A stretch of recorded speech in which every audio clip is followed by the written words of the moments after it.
Well, let's try another line here. Good morning, caller. Yes, hi. Kind of a related comment as far as you were mentioning on death.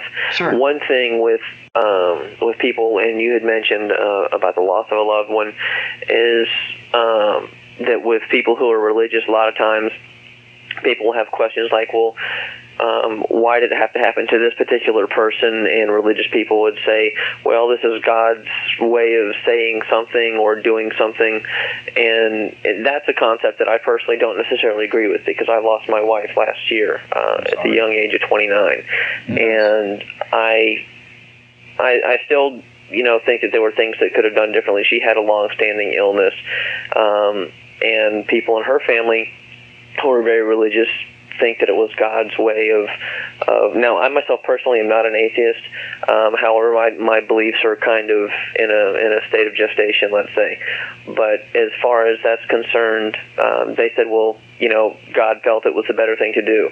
I personally don't agree with that concept. I think that God would have better things to do than to take my wife.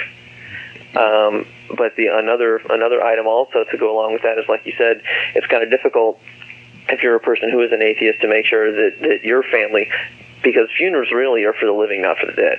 Absolutely. Yes. If you're dead, you're gone. And maybe probably you folks who are heavily involved in this organization would probably want to make sure that the wishes of that person were met. But for everybody else, it has to do with the rest of the family and how they're going to handle the particular arrangements. But from my perspective, I get confused when people say, well, God had better things for him or her to do. And also you were mentioning about the burning in hell concept for some people, and other people think, well, gee, he or she is in a better place. For the Roman Catholic point of view, there's purgatory, which gives you the opportunity to technically atone for your sins. So it's like you're standing at the bus station for potentially all eternity until you fix what you did wrong, supposedly.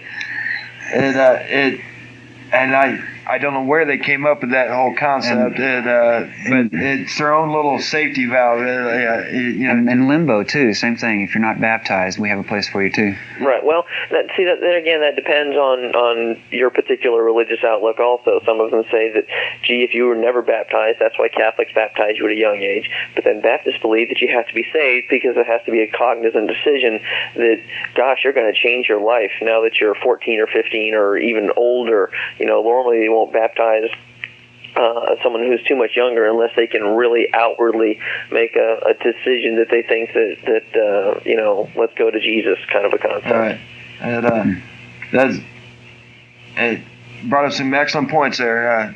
Did you have any other comments? I guess that's about all. Let me ask you something, Mark. Have you ever known an atheist? When I was younger, probably when I was in high school, I would say that I might have. However, that's the kind of thing that you really, as you get older, you really have to do more soul searching on.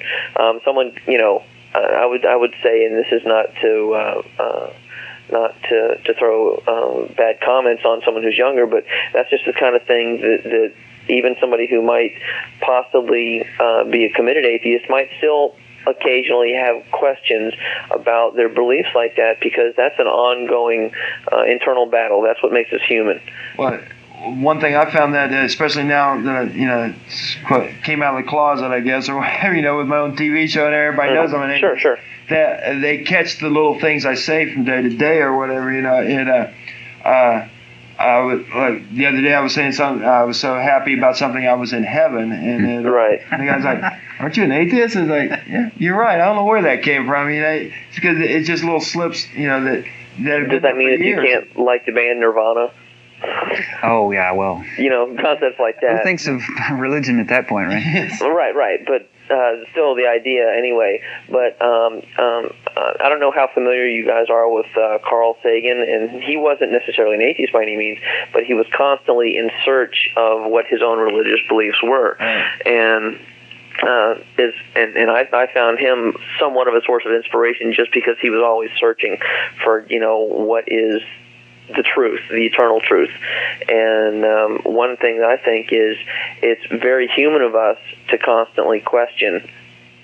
And if we didn't, and you could say to some people, well, maybe it's God's design for us to possibly continually search, if there is the concept of a God, you know. And the only problem that I have with organized religion, for the most part, in Christianity, I would say, as far as America covers, probably about 85% of the population, not necessarily the world. You can't tell them that Islam isn't big worldwide. But, sorry guys, I guess we're running long for you. No, I'm not talking about you. I'm sorry. No, we're talking about. We got stage managers here. Oh, is the show running short?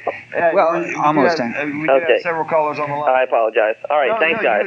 Very intelligent, excellent call. Okay, bye. Yes, you have a good day, Mark. I didn't mean to do that. Sorry. No, because that was a very intelligent, eloquent put there. So we do appreciate your calls. And we appreciate tolerance. I mean, Yes. that's it's kind of a big deal to us. That, Yeah. Okay, and